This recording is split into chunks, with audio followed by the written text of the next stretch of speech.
All right. Hello. I'm Audra Nichole. We're here in Tulsa, about to have a great time. Tonight we are talking about naturally divine.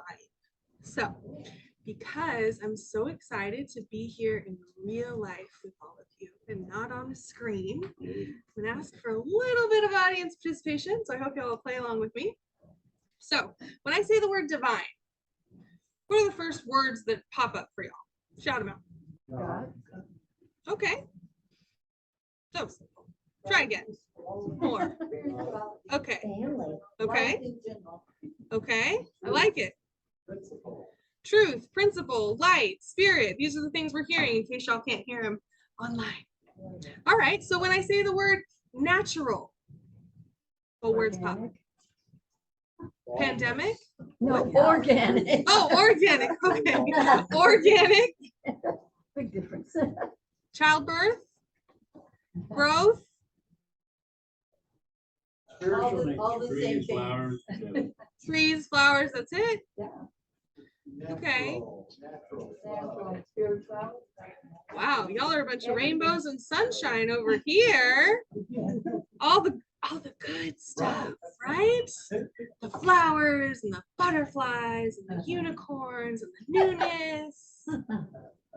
That's because we're naturally. It's true. It's true. And we're human.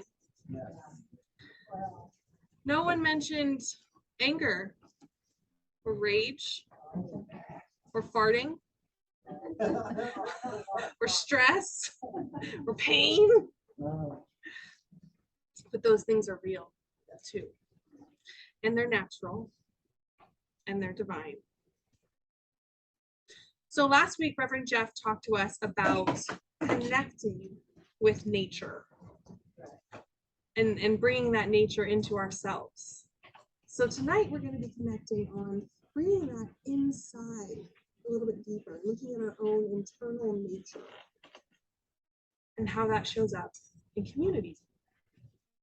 So I'm a California girl, born and raised, and here I am in Oklahoma, by way of Colorado, on my way to Nashville.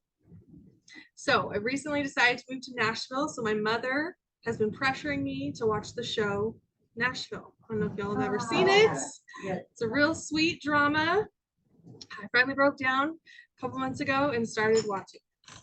And my favorite part about giving these talks is what happens in my own life the week leading up to the talk.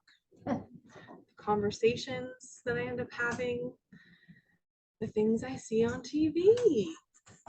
So I'm watching an episode of Nashville, and one of the main characters says this. She said, I had this thing the other day. I just realized that people are whole worlds inside, with their own feelings, walking around with their own history and different ways of thinking and being and believing. Wow. That's really big. We think about a whole world. When we think about a world, we can think about the sun and the moon and the skies and all the seasons, and from the microorganisms to the big things. If we step back and we look at how big a galaxy is, and if we just pause for a minute and think about what that would mean to really recognize that the people in this room, the people at home, everyone next to you has a whole world inside. And how little we really get to see and get to know and get to love. So not only is there a whole world inside of us, but every one of our cells is really its own whole world. It's memory. It has a blueprint of what it's supposed to do, when and how it's supposed to do it. Our eyes know to blink. Hearts go on beating. We breathe, in connection with everything around us. We know in this day and age that we need oxygen and that we expel. See, y'all are here in the room. Okay, yes, carbon dioxide. And we know that trees take in that carbon dioxide and they put out the oxygen. And yet we're not walking around chasing trees in search of our oxygen. I'm not surrounded by trees right now seeking my carbon dioxide. No, we are where we are. Filled, nourished, replenished, breathed. When we think about moms for a second and how they make babies. Is there a class somewhere where y'all women go and you learn, how to first what to make first, the brain or the cell or the kidney or the liver or and how to sculpt a perfect toe? Is there a sculpting class? I haven't heard of it, just checking. I haven't been a mother yet either, so maybe there's some secret class I don't know about. We don't learn these things. We don't know these things. And yet they go on happening time and time again.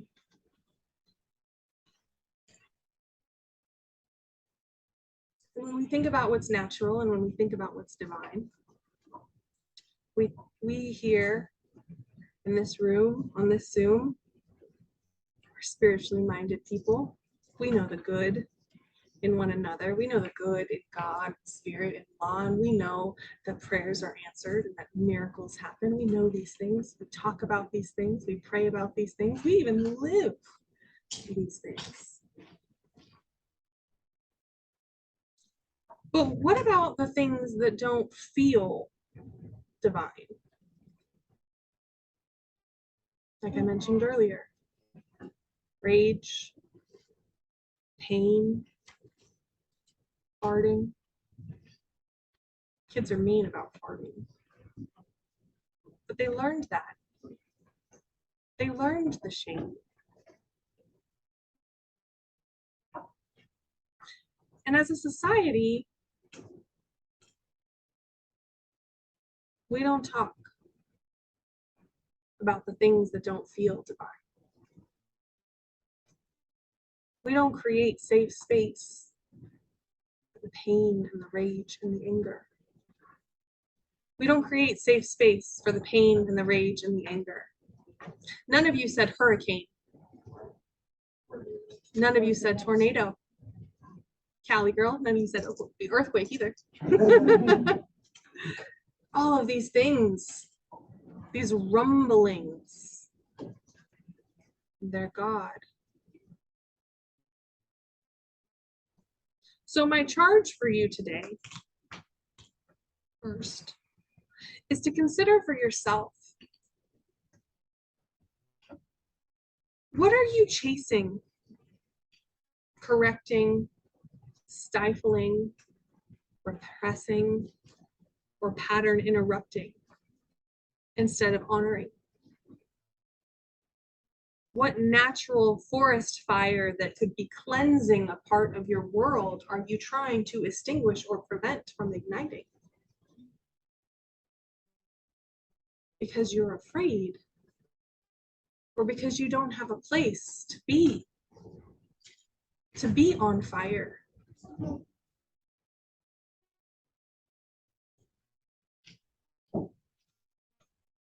What if we could be brave enough to honor, to not just honor, but to delight in more of what is naturally divine? Have you heard of these things called break rooms? This new thing happening in the metro cities. It's a place where you can go, like a bar or an axe throwing place.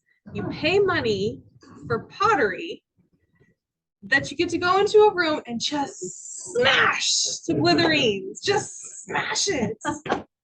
People are paying for this. Why are people paying for this? We have dishes at home. We have pottery at Goodwill.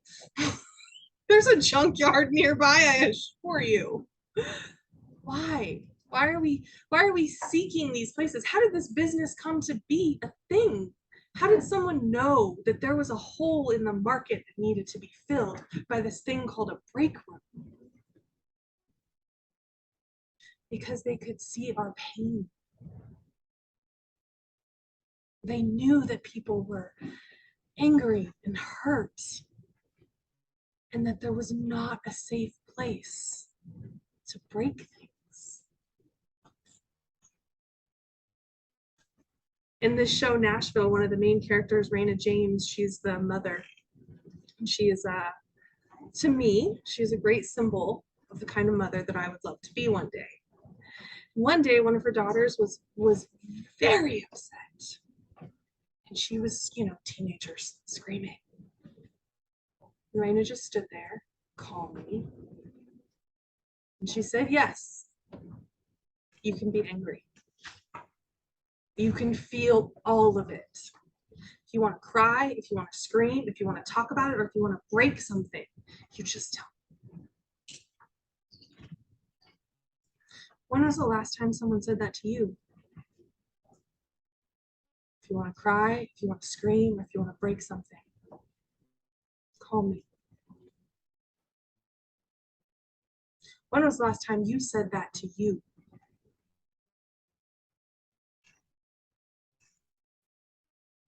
I know I don't say it enough.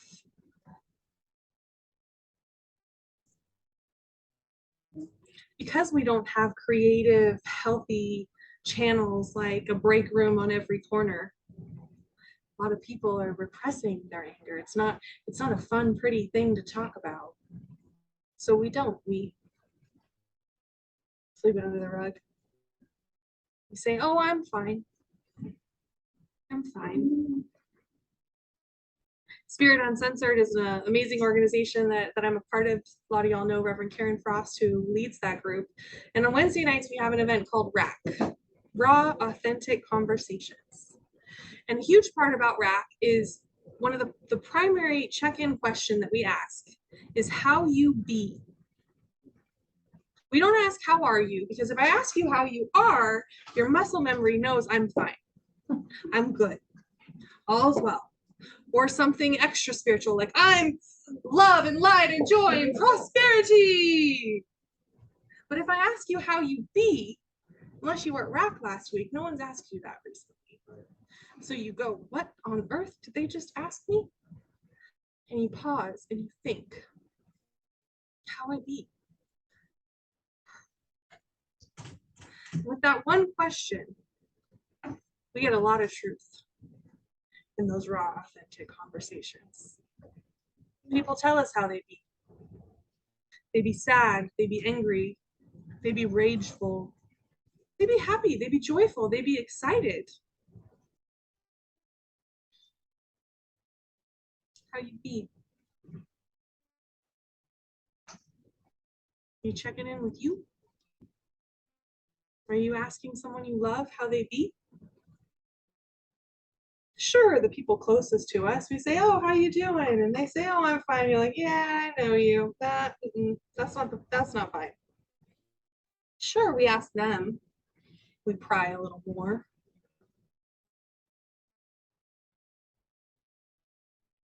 But not very often. Not with many people. And a lot of times not with ourselves.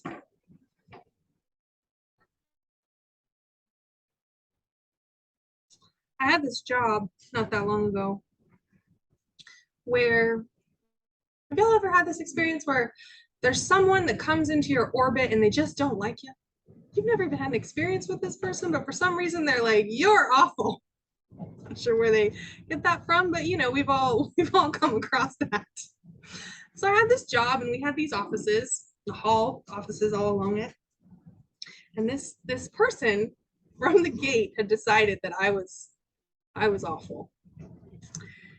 She walked into my office one day and she just started yelling.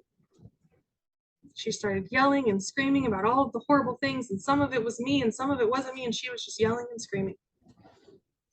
Fortunately for me, God knew what God was doing, and I was in a place that day to hold the grace for that experience. So I just sat there. My practitioner training swept right in, and I held my imaginary sign that on her side said, "Tell me more," and on my side says, "This has nothing to do with me." Oh, that's cool. And I just sat there. She let it go for quite a while, and then she turned around and she left. And a couple minutes later, a colleague came into my office. "Oh my goodness, are you okay? Are you okay? That was horrible. You look fine. What happened? That was awful. Why would she do that?" I don't know why she did that. But she had something inside that needed somewhere to go. And that day, I got to be the gift. I got to be the place that she could let it go. I got to be her break room.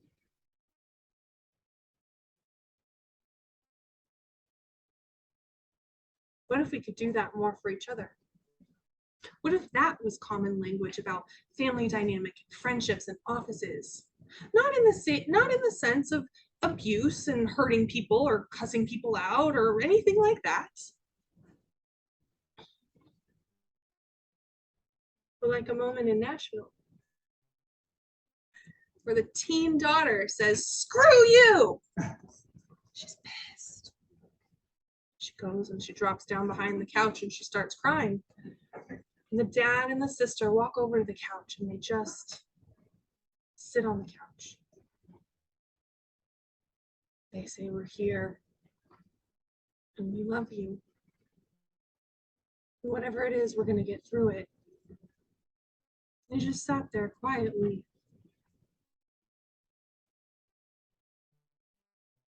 They didn't say, "How dare you? What's wrong with you? Where are your manners? How could you? You're a horrible child. I didn't raise you like that."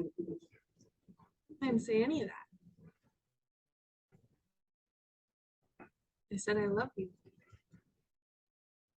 But what they really said is, your mess and your pain and your confusion and your storm is safe here in this home. So how can we do that? How can we be the safe harbor for each other and for ourselves? Can we notice when we're having outrageous feelings and go to someone we love and say, "Oh my God, I need to break something, help"? Can we do that? Can we create communities and work environments where someone is allowed to not be okay today? Not in the way that we have to fix it, cheer them up. Mold and fungus, you know, those things are real and natural and divine. Sometimes they're stinky, icky. Sometimes they make us sick. Sometimes they're delicious. But it's all divine. Every seed has to crack open. It has to break physically to become the newness. And I know everyone in this room, except one, is old enough to have been through something in their life that broke them wide open. Hopefully in a way that you can look back and see the goodness and the new life and the new growth.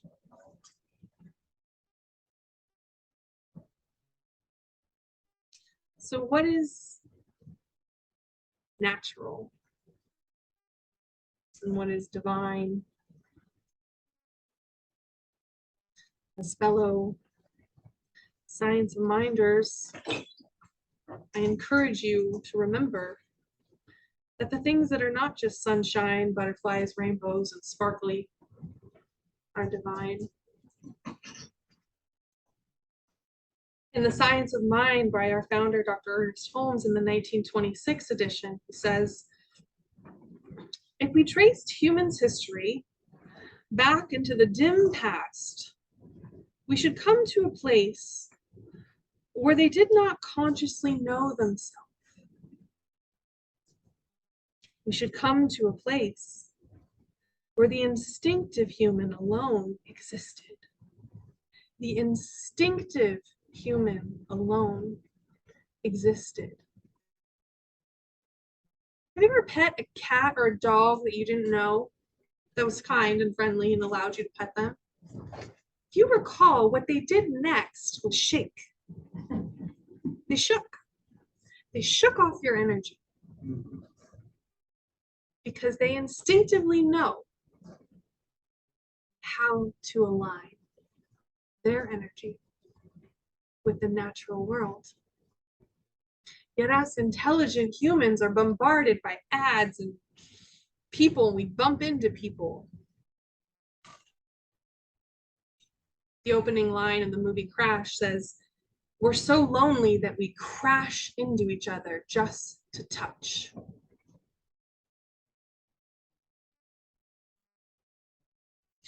Where the instinctive human alone existed, for the self-conscious person had not yet evolved. No one had told you to be embarrassed by your farts yet. No one had told you to lower your voice. No one had told you not to sing that loud or dance that big. We might say that the instinctive life is God inside, or the idea of God working through us. But if instinctive human is an idea of God, why is it not perfect? That instinctive self, the self that wants to lock horns with someone sometimes, or be alone in the wilderness. If the instinctive human is the idea of God, why is it not perfect? The answer is that it is. It is perfect. But as soon as the individual is evolved, they must be left alone to discover themselves. But my fear here is that we have left ourselves alone so much in the frame of what we're supposed to be, that we've lost touch with the perfection, with the instinctive self. So when someone pets you and you want to shake it off, I encourage you to find a way, a healthy way, to shake it off. From the day when instinctive life brought the human to the point of self-choice, it let him alone. And from that day, instinctive life has waited.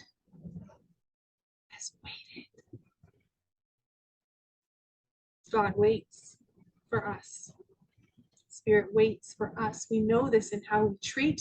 We know this in how we pray. We know this in how we speak. Spirit waits for us. So as you go about this week and you think about what's natural and divine, I encourage you to imagine who you could be, who your family could be, who your community could be, who your workplace could be, if you could be brave enough to honor, to not just honor, but to honor and delight in all that is natural, or it is divine.